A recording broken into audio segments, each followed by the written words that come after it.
Um, this movie was amazing. It blew me away, and I think it will to most audiences. One question I have: this movie is complicated, like much of Chris Nolan's work is, but it doesn't have a recognizable cartoon character like Batman.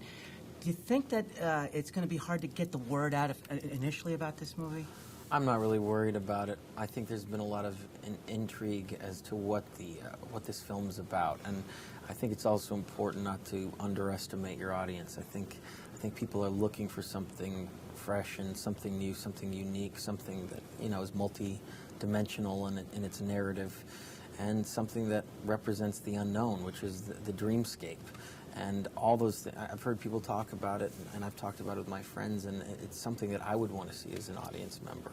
And I think it's something that is few and far between in this industry, and something we should all support, really, because these high concepts are becoming more and more rare nowadays, especially on a grand Hollywood scale. I mean, we've seen him do it in Memento and Insomnia. Certainly, he pulls off multi-dimensional characters and very complex plot structures, but he makes you emotionally engaged, and now he's doing it on a huge scale. It's like he threw everything into the cake mix on this one.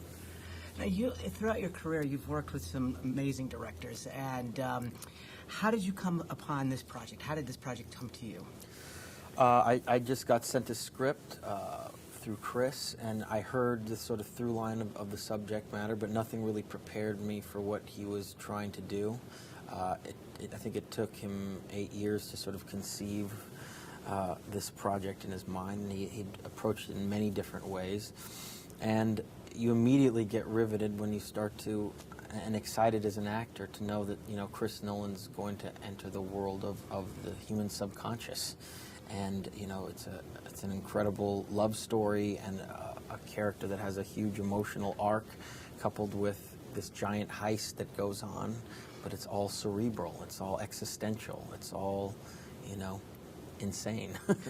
So you jump on those opportunities. Well, you mentioned, you touched on something. One of the things that impressed me was that, I was never confused about where I was in the movie. And that's quite a feat to pull off in a movie like this. Yeah, absolutely. So tell me your first impressions of the script when you first read it. Well, the script was confusing for a lot of us. We needed to have our one-on-one Chris Nolan time.